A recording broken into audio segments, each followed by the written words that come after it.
बीच पुणे से एक बड़ी तस्वीर सामने आई है। पुणे में अवैध मस्जिद और मदरसे पर बुलडोजर एक्शन हो गया है।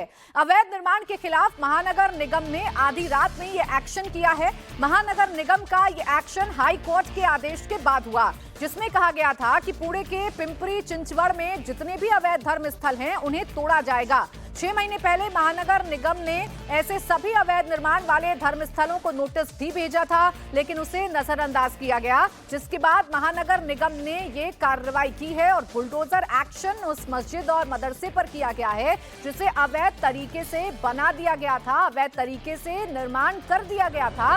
उस पर अब प्रशासन का जो बुलडोजर है वो चला है। लेकिन आप देखिए कि जब प्रशासन कार्रवाई करने के लिए पहुंचता है तो उस वक्त एकाएक भीड़ कैसे इकट्ठा हो जाती है, माहौल कितना तनावपूर्ण हो सकता है और कितनी बड़ी चुनौती पुलिस प्रशासन के सामने हो जाती है। ऐसे माहौल में कार्रवाई को करना है, हाईकोर्ट के आदेश का पालन कराना है और लोगों को भी शांत रखना है। और ये जो मॉडल आप देख रहे हैं ये देश भर में आप देखेंगे, जगह जगह ऐसी भीड़ इकट्ठा होती है। चाहे दिल्ली में शाहीद गाह का मामला ले लीजिए, चाहे हिमाचल प्रदेश का मामला ले लीजिए, हर जगह कुछ ऐसा ही नैरेटिव रिपीट करने की कोशिश की जा रही है। मस्जिद और मदरसे पर बुलडोजर एक्शन का वहां के मुसलमान जमकर विरोध कर रहे हैं। कल रात बड़ी संख्या में मुस्लिम समुदाय के लोग उसे बचाने के लिए वहां पहुंच गए। उधर हालात बिगड़ने से रोकने के लिए प्रशासन ने बड़ी संख्या में पुलिस बल को तैनात किया था। विरोध प्रदर्शन के दौरान पुलिस ने मुस्लिम समुदाय के कुछ जिम्मेदार नेताओं को डिटेन भी किया, जिन्हें सुबह 5 बजे छोड़ दिया गया। अब आइए आपको ये बताते हैं कि ये पूरा मामला है क्या। दरअसल पूरा मामला पुणे से सटे पिंपरी चिंचवड़ का है। 25 साल पहले यहाँ मस्जिद का निर्माण हुआ था, लेकिन बीते कुछ सालों पहले यहाँ दारुल उलूम जामिया इन आमिया नाम से मदरसा चलाया जा रहा था। इसके खिलाफ हिंदू संगठनों ने शिकायत की। इस बीच हाईकोर्ट ने इलाके के सभी अवैध धर्मस्थलों को तोड़ने का आदेश भी जारी कर दिया और फिर कल रात महानगर निगम ने अवैध निर्माण पर बुलडोजर चला दिया।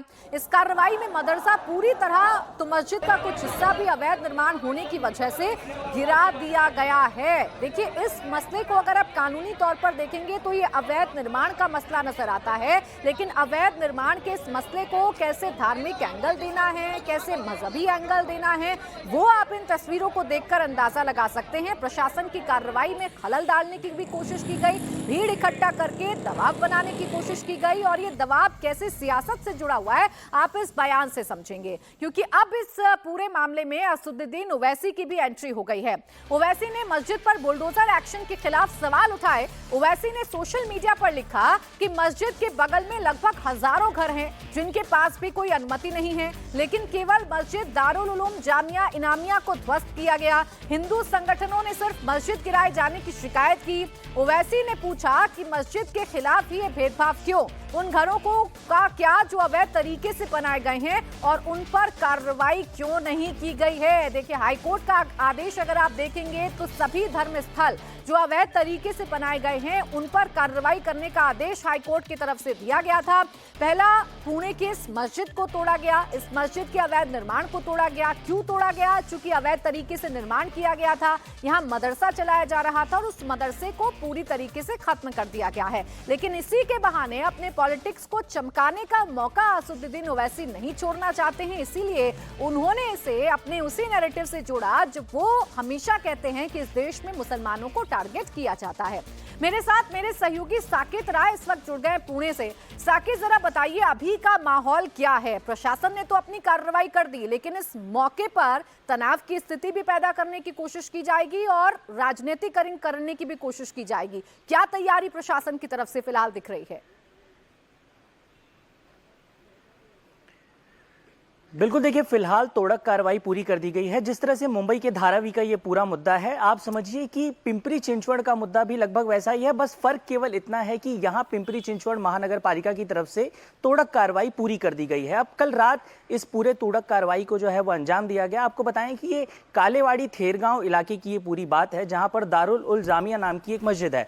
अब इस मस्जिद को पिछले 25 सालों से चलाया जा रहा था, लेकिन हाल ही के दिनों में यहाँ पर एक मदरसा स्थापित किया गया जो शुरू किया गया था। मदरसा भी वहां जो है वो चलाया जाने लगा, जिसके बाद कुछ संगठनों की तरफ से पिंपरी चिंचवड़ नगर निगम में शिकायत दर्ज कराई गई। शिकायत दर्ज कराने के बाद लीगल नोटिस भेजा गया। लीगल नोटिस भेजकर इस पूरे मदरसे को इस बात की पहले ही जो है वो नोटिस भेजकर बता दिया गया था कि इस तरह की तोड़क कार्रवाई की जानी है। लेकिन जो पूरा मंजर था, जिस तरह से आपने धारावी में देखा, उसी प्रकार से पिंपरी चिंचवड़ में जब ये बात फैली कि तोड़क कार्रवाई के लिए महानगर पालिका पहुंचने वाली है, उसके बाद एक बड़ी संख्या में मुस्लिम समुदाय के लोग वहां इकट्ठा हुए। इकट्ठा होने के बाद उसे रोकने की कोशिश की गई। हालांकि समय रहते वहां पर पुलिस और प्रशासन की तरफ से मस्जिद से जुड़े हुए लोग और कुछ अन्य लोगों को भी हिरासत में लिया गया और उसके बाद शांतिपूर्ण ढंग के तरीके से इस पूरे तोड़क कार्रवाई को अंजाम दिया गया। देखिए, इस पूरे मामले में अब असदुद्दीन ओवैसी की तरफ से जो ट्वीट आया है वो कहीं ना कहीं राजनीतिक रूप लेता हुआ नजर आता है, क्योंकि अगर आप देखें तो ये पूरा मुद्दा किसी भी मंदिर या मस्जिद का नहीं है। हमारी जब कमिश्नर से बात हुई, एडिशनल कमिश्नर से प्रदीप जामले, उनका ये कहना है कि ये मुद्दा किसी भी प्रकार से धार्मिक नहीं है। हमने मंदिरों को भी उसी प्रकार से नोटिस भेजा है जो इस प्रकार से हमने मस्जिदों को। तो ये एक तरह से अवैध निर्माण का मुद्दा है, ये किसी भी प्रकार से कोई धार्मिक मुद्दा नहीं है। उन्होंने बताया कि इस मामले में आगे चलकर जो अन्य धार्मिक स्थल हैं या कोई भी ऐसा इनलीगल स्ट्रक्चर अगर महानगर पालिका को देखने को मिलता है तो उस पर कार्रवाई की जाएगी। अब से कुछ ही देर में एडिशनल कमिश्नर प्रेस कॉन्फ्रेंस लेकर इस पूरे तोड़क कार्रवाई की जानकारी भी देंगे। लेकिन अब देखना यह होगा कि जिस तरह से इन मुद्दों पर खास तौर पर राजनीति की जा रही है, चाहे आप देखिए कि मुंबई के धारावी का मुद्दा हो या फिर पिंपरी चिंचवड़ के कालेवाड़ी गांव में स्थित उस जामिया उल जो मस्जिद है उसका, इस पूरे मामले पर कहीं ना कहीं इस पूरे प्रकरण में राजनीतिकरण करने की कोशिश की जा रही है इस मुद्दे की। लेकिन फिलहाल ये पूरा मुद्दा अवैध ढांचे का है। जी बिल्कुल, देखिए, कानूनी रूप से कार्रवाई की गई, हाईकोर्ट के आदेश के बाद कार्रवाई की गई, लेकिन इस हाईकोर्ट के आदेश के बाद भी एकाएक भीड़ जुटाने वाला जो मॉड्यूल है वो कैसे पिंपरी चिंचवड़ में भी काम कर रहा है, वो तस्वीरों को देखकर अंदाजा लगाया जा सकता है। हालांकि राहत की बात यह है या गनीमत ये रही कि ये भीड़ उग्र नहीं हुई और इस भीड़ को शांत करा लिया गया। जरूरत पड़ने पर जो मस्जिद कमेटी से जुड़े हुए लोग हैं उन्हें डिटेन भी किया गया। सुबह 5 बजे उन्हें छोड़ दिया गया ताकि माहौल को पूरी तरीके से तनावपूर्ण होने से बचाया जा सके। अब साकेत, सवाल यह है कि मस्जिद पर तो ये कार्रवाई हमें देखने को मिली, आदेश तमाम धार्मिक स्थलों का है जो अवैध तरीके से बनाए गए हैं, तो आगे क्या हमें ये कार्रवाई और होती हुई नजर आएगी? क्या और भी धार्मिक स्थलों को चिन्हित किया है प्रशासन ने जो अवैध तरीके से बने हैं? बिल्कुल, देखिए, प्रदीप जामले की तरफ से जो बात कही गई है खास तौर पर उन्होंने ये बताया है कि जितने भी अवैध ढांचे हैं इसमें उन्हें चिन्हित किया गया है। इसमें किसी भी प्रकार से किसी भी धार्मिक स्थल को टारगेट नहीं किया गया है, किसी विशेष समुदाय को टारगेट नहीं किया गया है। अगर उन्हें नजर आता है कि किसी भी प्रकार से कोई अवैध ढांचा निर्माण किया गया है तो उस पर तोड़क कार्रवाई अवश्य की जाएगी। जैसा कि असदुद्दीन ओवैसी ने ट्वीट में बताया है कि आसपास के इलाकों में अगर आप देखें तो वहां भी अवैध निर्माण की बात कही जा रही है। तो नगर निगम इस मामले में साफ इस पूरी तरह से अपनी भूमिका साफ करता हुआ नजर आ रहा है कि वे किसी भी प्रकार से किसी भी धर्म को या किसी भी विशेष समुदाय को टारगेट करने की कोशिश नहीं कर रहे हैं। वो पूरी तरह से अवैध ढांचे के खिलाफ हैं। अगर उन्हें किसी भी प्रकार का ऐसा स्ट्रक्चर आगे चलकर भी देखने को मिलता है तो उन पर भी कार्रवाई की जाएगी। अब इसमें पूरा नगर निगम पालिका द्वारा क्या प्रकरण तैयार किया गया है, किस तरह से ये रोड मैप उन्होंने तैयार किया है, इसकी जानकारी अब से कुछ ही देर में प्रेस कॉन्फ्रेंस के जरिए प्रदीप जामले द्वारा देखिए, ऐसे मामलों से ध्रुवीकरण करने में आसानी मिलती है, वोट बैंक को रिझाने में आसानी मिलती है, तो जाहिर सी बात है कि ऐसे मौकों को राजनीतिक दल छोड़ेंगे नहीं और अपने अपने वोट बैंक के लिहाज से इस पर रिएक्ट भी करेंगे, जैसा असदुद्दीन ओवैसी कर रहे हैं।